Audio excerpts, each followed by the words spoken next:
The advertisement in the Dodge City paper was blunt and unromantic, reading simply that a widowed rancher named Gideon required a sturdy wife to milk 30 cows and had no interest in love or frivolity. What Gideon never expected was that the woman who answered would arrive carrying only a battered carpet bag and a leather-bound journal stuffed with notes on dairy science and land management far beyond his understanding. Her name was Ada, and the moment her boots touched his dusty yard, she surveyed the sagging barn, the rusted milk cans, and the overgrown pasture with a calculating eye that made Gideon profoundly uncomfortable. He offered her a handshake and a contract stating she would receive room and board plus 10% of the cream profits, an arrangement he believed perfectly fair for a purely businesslike marital partnership. Ada read every word,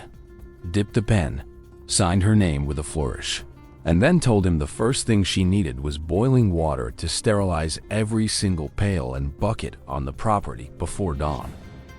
Gideon, who had been scrubbing the same tin pail with cold creek water for years, watched in stunned silence as she organized the washing line and scoured the milk room until it gleamed like polished silver under lamplight. By the end of the first week,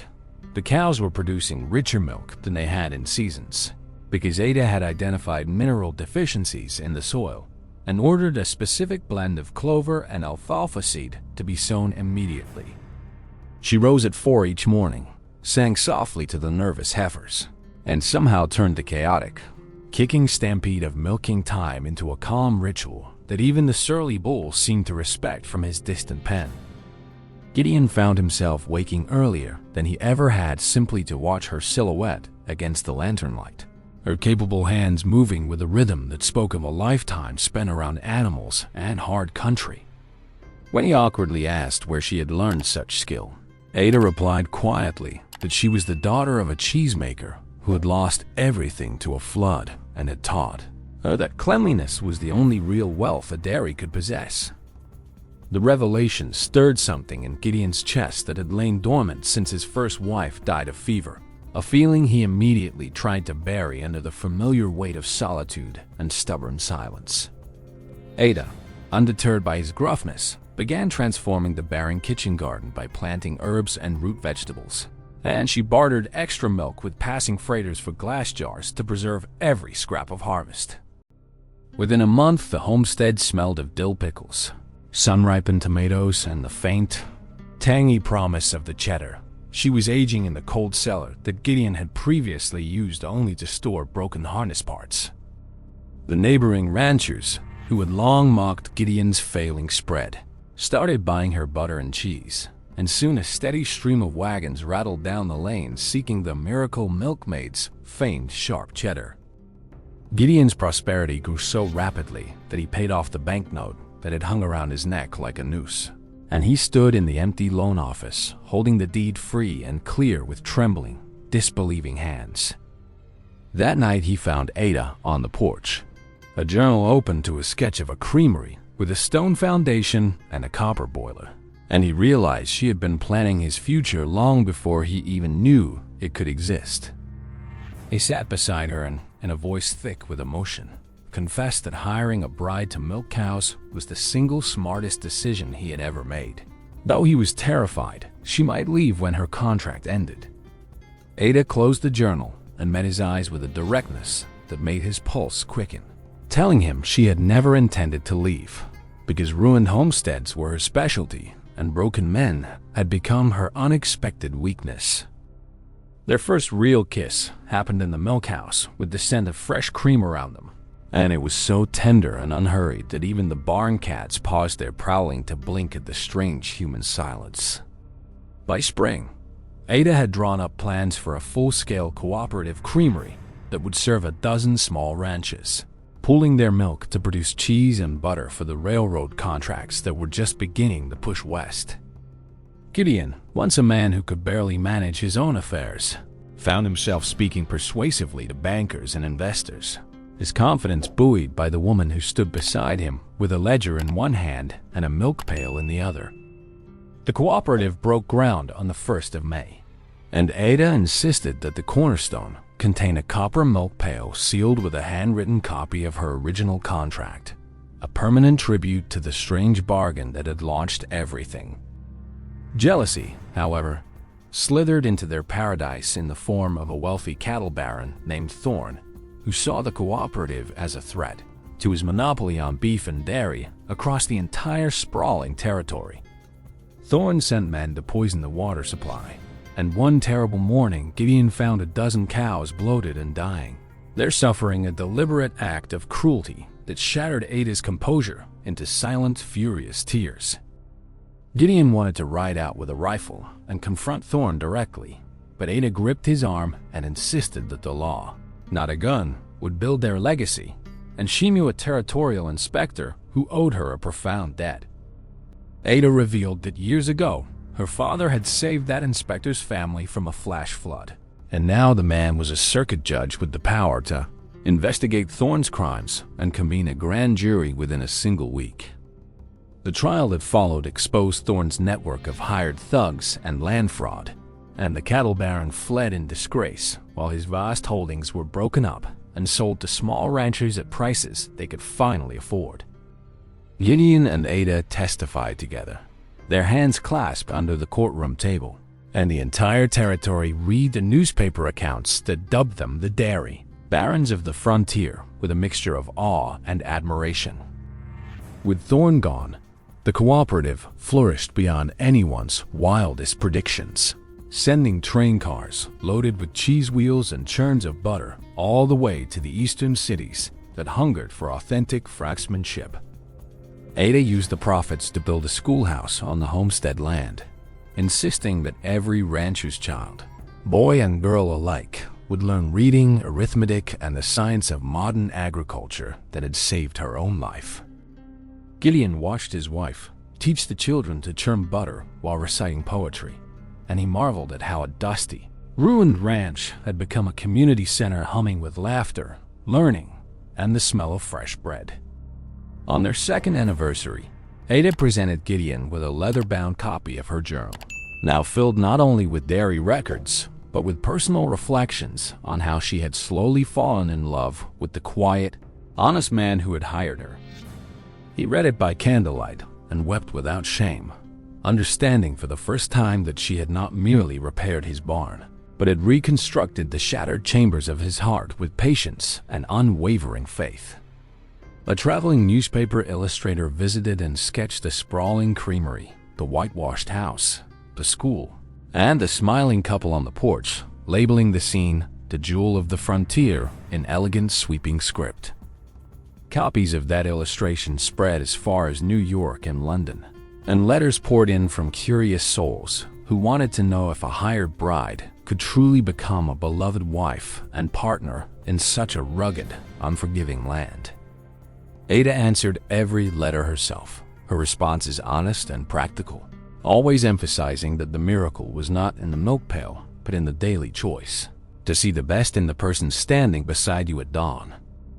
When a young widow arrived at the cooperative with 3 hungry children and a single goat, Ada immediately set her up with a job in the cheese aging cellar and a small cabin that Gideon and the hands hurried to make habitable. That widow, named Clara, eventually married the cooperative's foreman, and their wedding was held in the creamery courtyard with Ada's sharp cheddar and Gideon's smoked beef, served on long plank tables under lantern light. Gideon stood to give a toast and found himself choked with emotion as he recounted the day he had placed the advertisement, never dreaming that the words "sturdy wife to milk 30 cows" would rewrite his entire existence. Ada gently corrected him, reminding everyone that she had actually milked 32 cows that first month because 2 new calves had been born, and the laughter that followed echoed across the fields like rolling summer thunder.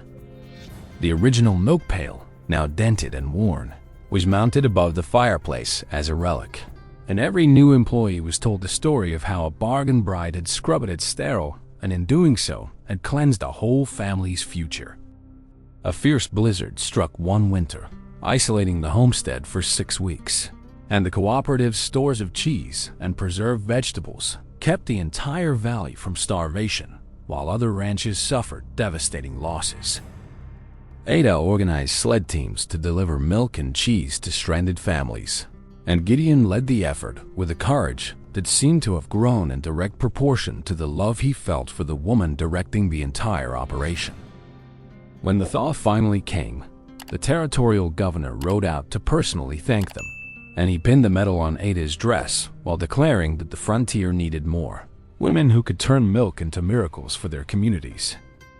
Ada, ever humble, deflected the praise to the cooperative members, but Gideon saw the quiet pride in her eyes and knew that the ruined homestead she had first walked onto was now so much more than a ranch. It was a beacon of hope. The cooperative expanded to include a veterinary clinic and a breeding program, and Ada's meticulous records became the basis for a published manual on dairy management that was adopted by agricultural colleges across 3 states. Gideon teased her that she had become too famous for a simple cowboy like himself, but Ada merely kissed his calloused hands and whispered that his hands were the first to believe in her when the whole world had dismissed her as just another desperate woman. Their children, a daughter named Hope and a son named Thaddeus, grew up knowing every inch of the creamery and school, and they absorbed their mother's passion for cleanliness and their father's deep, steady kindness.